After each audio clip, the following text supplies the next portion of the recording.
अस्मद्गुरुभ्यो नमः। ॐ ऐं प्रीं श्रीमात्रे नमः। లలితా త్రిశతిలోని 4వ శ్లోకం. కలిదోషహర కంజలోచన కమ్ర విగ్రహ కర్మాది సాక్షిణి కారయిత్రి కర్మ ఫలప్రద. ఓం కలిదోషహర కంజలోచన కమ్ర విగ్రహ కర్మాది సాక్షిణి కారయిత్రి కర్మ ఫలప్రద. కలిదోషహర, కలికాలంలో కర్మలు చేసేవారు ఎటువంటి కర్మలు చేయాలి, ఏది చేయాలి ఏది చేయకూడదు అనే వివేచన కలిగి ఉండాలి. కలియుగంలో జన్మించిన జీవికి జన్మతోనే కలి యొక్క ప్రభావంతో అనిందనీయ దోషం వచ్చేస్తుంది. బుద్ధి మాయతో ఆవరించబడి ఉంటుంది, ఎంతో కలుషితమై ఉంటుంది. దానిని మనం అర్థం చేసుకోకుండా మనం ఆ పాప సమూహమును, కర్మ సమూహమును, అధర్మ సమూహమును తగ్గించుకోలేము, తీసుకొనలేము. కలియుగంలో ఈ అవస్థలో ధర్మంగా అనుకున్నది అధర్మంగాను, అధర్మమును ధర్మంగా వ్యాఖ్యానిస్తారు. అందుకని ధర్మము అర్థం చేసుకోకుండా కర్మ చేయరాదు. చేస్తే కర్మఫలంను అనుభవించవలసి వస్తుంది. భగవద్గీత ప్రకారం మనకు కర్మను అనుభవించడానికి మాత్రమే అధికారం ఉంది. ఇక్కడ భగవంతుడు ఏ కర్మ గురించి చెప్పారు? ధర్మ అధిష్ఠిత కర్మ చేయాలి. అధర్మ కర్మ గురించి భగవంతుడు చెప్పలేదు. ధర్మ అధిష్ఠిత కర్మ చేసే వ్యక్తి కలియుగంలో కూడా ఎంత కఠినమైన పాపనమైనా, ఎంత భయంకర పాపమైనా వాటిలో లీనమై అనుకూలాత్మక కర్మ చేయలేకపోతున్నాడు. ఎందుకంటే మన యొక్క ఆహార వ్యవహారాదులు, మన పద్ధతులు, మన వేషధారణ ఈ సమాజం యొక్క అనుకూల వ్యవస్థకు, మనుస్మృతిలో చెప్పబడిన పద్ధతులకు అనుకూలంగా లేదు. స్మృతి గ్రంథాలకు అనుకూలంగా మన యాత్ర చేయడానికి ప్రయత్నించాలి. అది ఏ కర్మ యొక్క దారి. దీని నుంచి మనం బయటపడడానికి మనకు ఏదైనా దారి ఉందా? ఉంది. దర్శనము, శ్రవణము, కీర్తనము, స్తవనము, పూజన, ధ్యాన, వాటిలో మనము మన యోగ్యత అనుసారం దర్శనంలో భగవతి యొక్క దర్శనము, భగవతి యొక్క నామశ్రవణము, భగవతి యొక్క కీర్తనము, భగవతి యొక్క స్తుతి చేయటము, భగవతి పూజ, మరి భగవతి ధ్యానము చేయాలి. ఇవి అందరికీ వర్తించదు. వీటిలో అధికార భేదం ఉంది. ధ్యానం చేసేవారు అర్చన, పూజ ఇష్టపడరు. పూజ అర్చన చేసేవారు ధ్యానాన్ని కోరుకోరు. కొంతమందికి భగవతి నామశ్రవణం వల్ల ఆనందం కలుగుతుంది, కొంతమందికి కీర్తన శ్రవణం వల్ల ఆనందం లభిస్తుంది.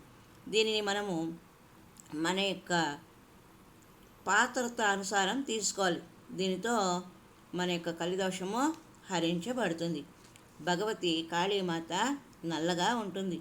ఎందుకంటే మనం కలికాలంలో జన్మ ఎత్తి అధర్మాన్ని ధర్మంగా భావించి, అసత్యమును సత్యముగా భావించి జీవితాన్ని కళంకం చేసుకున్నాం.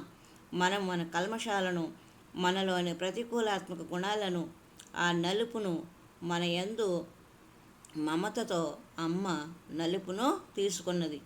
అమ్మ గౌరీ సుందరి. గౌరీ అంటే అమ్మ తెల్లగా ఉంటుంది. అమ్మ కాళి ఎందుకైందంటే మనలోని దుర్గుణాలను, అంటే నలుపును తీసుకొని మనల్ని శుద్ధి చేయడానికి, మనకు గౌరీత్వం అంటే తెలుపును ప్రసాదించడానికి తన శరీరం మీద నలుపును తీసుకున్నది. అందుకే అమ్మ కాళి అయ్యింది. మనము స్వచ్ఛంగా ఉన్నాం. బెంగాలీలోని శ్యామ్ ప్రసాద్ గారి కీర్తనలో, కాళీ నీవు నల్లగా ఎందుకున్నావు? మాలోని మలినాలను తీసుకొని నీ శరీరం మీద వ్రాసుకున్నావు, మమ్మల్ని శుద్ధంగా చేశావు. అమ్మా నువ్వు నల్లగా అయ్యావు అంటూ కీర్తన చేస్తారు. అమ్మ పిల్లల యందు సమర్పణకు ఇది గొప్ప ఉదాహరణ. పిల్లలు ఎంత మురికిగా ఉన్నా తల్లి పిల్లలకు పాలు ఇచ్చేటప్పుడు పిల్లల మురికిని, అశుభ్రతను చూడకుండా పాలు ఇస్తుంది. జగజ్జనని అవస్థ ఏమిటంటే 24 గంటలు మన మురికిని శుభ్ర చేయడం అమ్మ పని.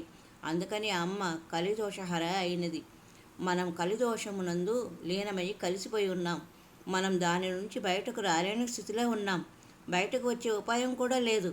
అమ్మ మమతతో మన దగ్గరికి వచ్చి ఇక్కడ విను అని గతిస్వం గతిస్వం త్వమేకా భవాని అని మనం చెప్పవలసిన దానికి బదులు అమ్మ చెప్తుంది.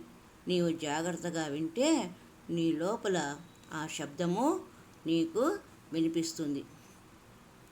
నతాతో నమాత బంధుర్నదాత న పుత్రో న పుత్రీ న భృత్యో న భర్త న జాయా న విద్యా న వృత్తిర్మమైవ గతిష్వం గతిష్వం త్వమేకా భవాని. న తాతో న మాత న బంధుర్న దాత న పుత్రో న పుత్రీ న భృత్యో న భర్త న జాయా న విద్యా న వృత్తిర్మమైవ గతిష్వం గతిష్వం త్వమేకా భవాని. గతిష్వం గతిష్వం త్వమేకా భవాని. భవాని యందు గతి భవాని అని ఒక్కసారి చెప్పినంత మాత్రం చేత నీకు భవరోగముల నుండి ముక్తి ఇస్తుంది. ఒక్కసారి భవాని అంటే భవాని శక్తి వలన నా యందు భవరోగములు లేవు, నా దగ్గరికి భవరోగములు రావు. భవరోగములంటే సంసార దోషములు. భవానీ భవానీ భవానీ అని మనం జపం చేస్తూనే ఉండాలి. అలా చెప్తూ మనము మన పని కూడా చేస్తూ ఉండాలి. హరి ఓం తత్సత్. కలిదోషహర అనే మనము అమ్మవారి యొక్క నామాన్ని విశిష్టతను తెలుసుకుంటూ ఉన్నాం. హరి ఓం తత్సత్. మరి యొక్క సంచికలో అమ్మవారి యొక్క విశేష వైభవాలను తెలుసుకుందాం.